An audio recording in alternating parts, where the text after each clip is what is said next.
All right, we're recording. Hello, everyone. I hope everyone had a wonderful, wonderful Thanksgiving and you're ready to get back to some virtual learning. Um, I know I had a awesome time. I'm very thankful for my time with my family, and I hope you guys did too. Guys, what we're going to be diving into is now we're going to be moving on to Chapter 5. Chapter 4 and Chapter 5, I combine into one test because they're very similar. So we will be doing those. Today, we are actually starting a lesson on the 13 original colonies, the English colonies. Now, let's go over here and let's look at the original colonies, okay? So these are the 13 original colonies, and these are states today, right? The 13 original colonies of England, all right? So England is going to be the country, and we've been talking about England, that's going to take over a lot of where the United States is today, all right? So they take basically all of the eastern side of the United States along the Atlantic Ocean. Reason being is because they wanted the land that they owned on the Atlantic side because they lived in England, and if we looked at like a map like this per se, we can look at 13 colonies here. England would be way over here to the right on a world map. All right. So, and let's see, the 13 colonies, and I'm going to type England and see if we can get a picture pulled up here. Okay, yeah, that's a good one right there. So, as you guys can see, there's England, all right, and this is where the colonies were, all right.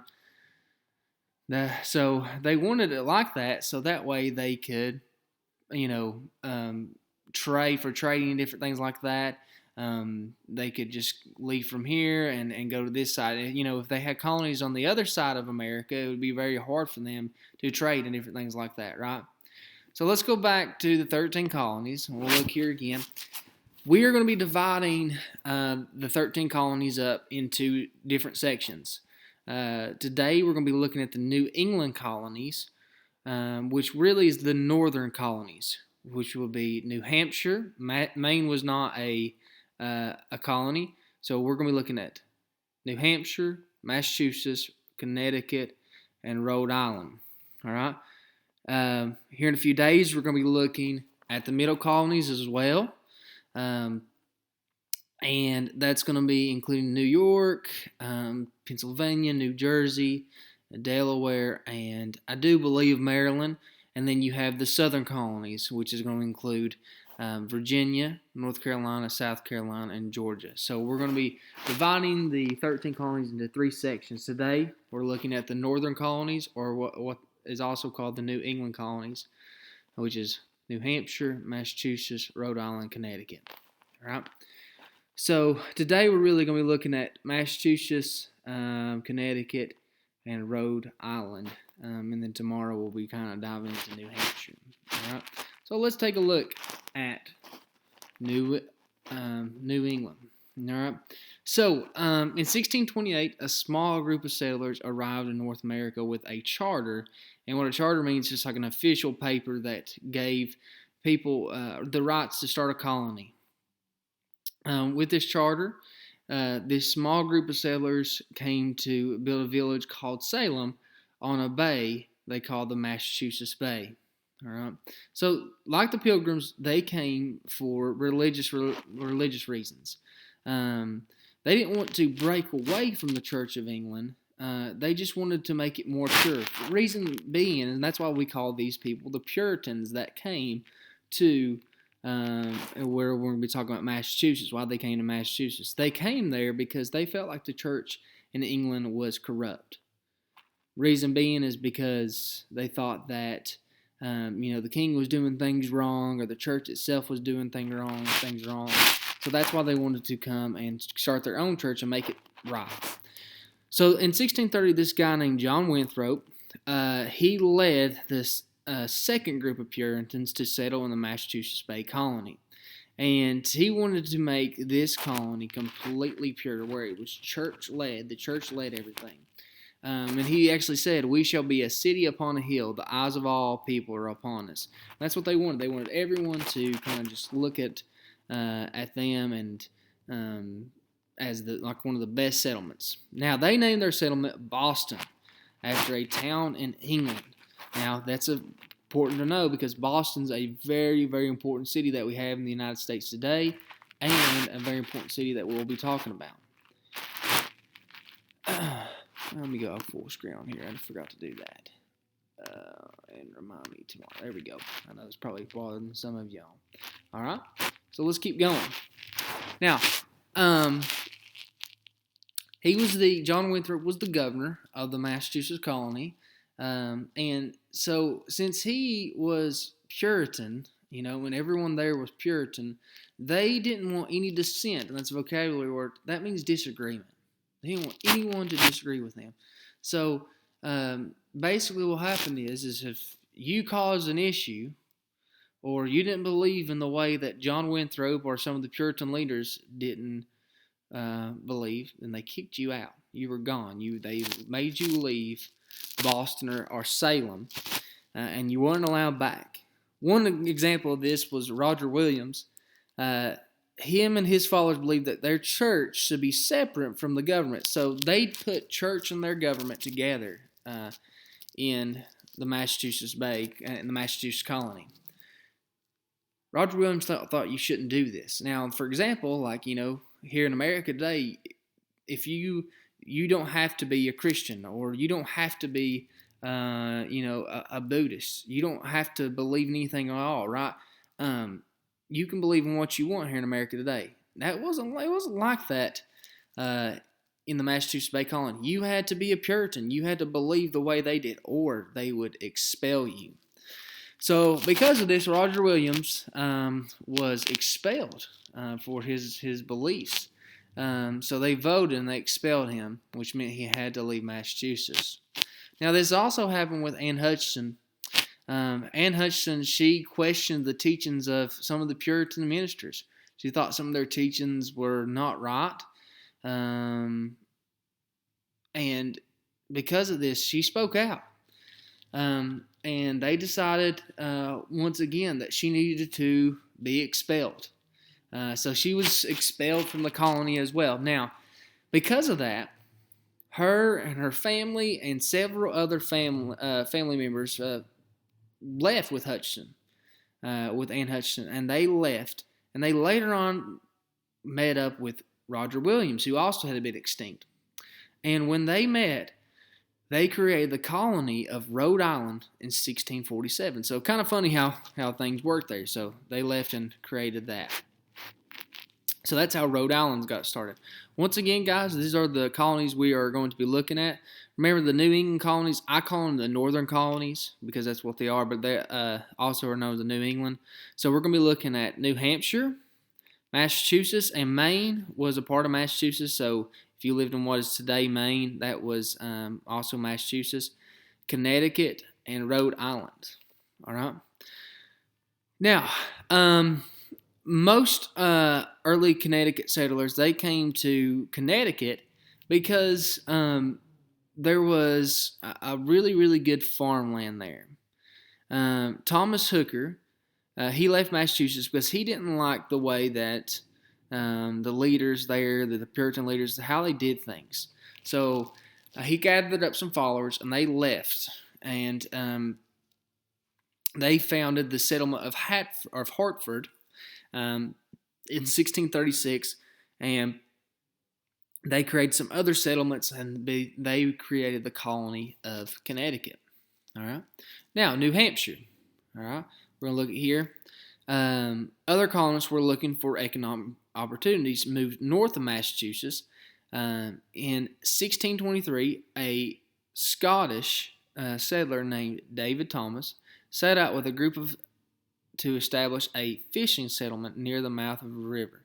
In 1679, this settlement, later known as the Portsmouth, joined the others in the area to form the colony of New Hampshire.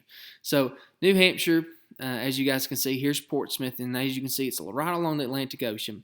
So they went up they went north, and they were looking for other economic opportunities. And so that's why if you ever go to New Hampshire, they're really known for their fish, because that's how they made a lot of their money, was through fishing. All right. Now let's talk about how their life was, their lifestyle. Now, the Puritans who lived in the Massachusetts Bay Colony, they were a little crazy at times, right? Now, not saying that this was a bad thing, but they were, really religious, and we're going to talk about what I mean by that. So the Puritans based every part of their lives on the Christian religion. Now, a lot of people here, I myself am a Christian, but they took Christianity to a whole new level. They took, whatever the Bible said, the laws, and they applied it to everything that they did. Their religious beliefs determined how the Puritans lived, worked, and spent their free time. Now, on Sundays, every Puritan, everyone that lived in Massachusetts Bay, you had to be at that church on Sunday. Had to. If you were sick, if you, just lost a family member or something like that, didn't matter. You had to be at church on Sunday. If not, you were punished. And so we'll read here. The Puritans harshly punished people who missed church or who spoke out in dissent, which means differences.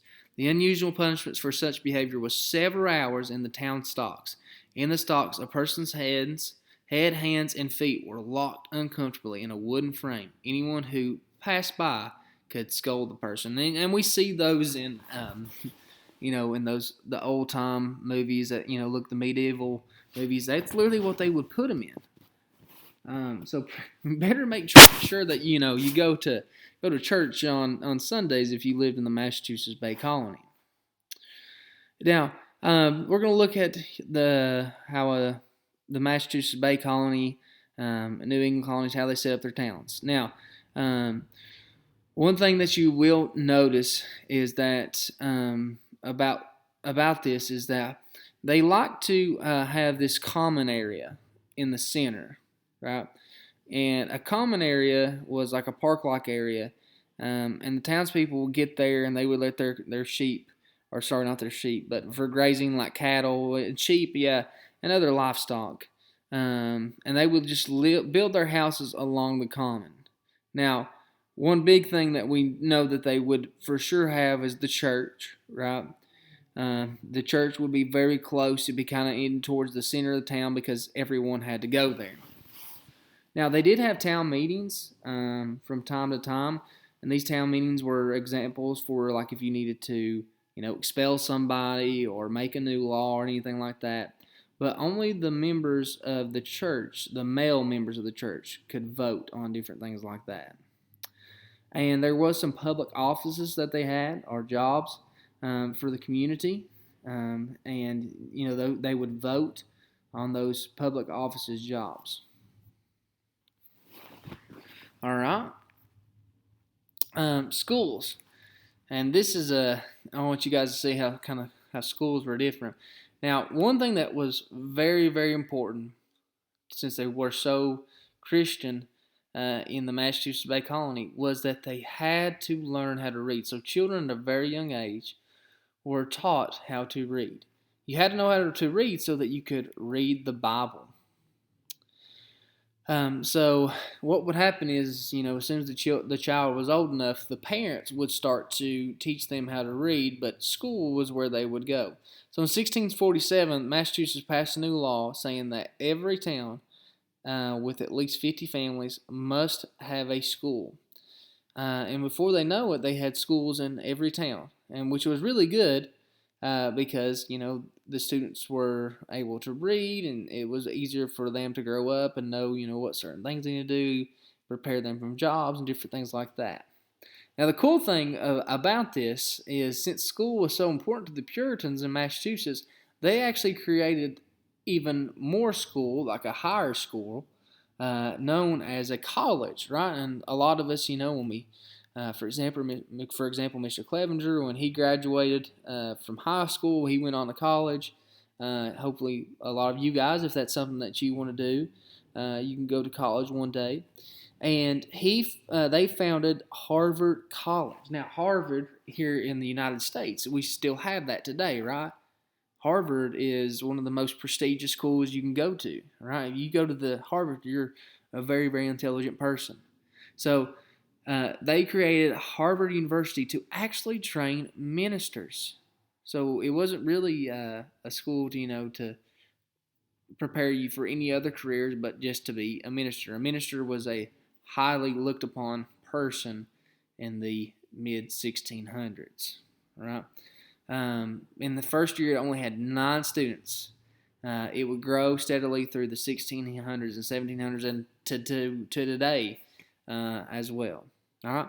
So, guys, for your assignment today, I'm gonna go out of here and I haven't posted it yet because I'm still I gotta post this video. But what you're gonna do is you're gonna watch this video, which you have, and then you're gonna answer this question for me. What is one similarity and one difference between our lifestyle, the lifestyle that we live today here in America, and the lifestyle of the Puritans that lived in New England? So, what's one similarity and one difference between our lifestyle we live today and the lifestyle of the Puritans that lived in New England?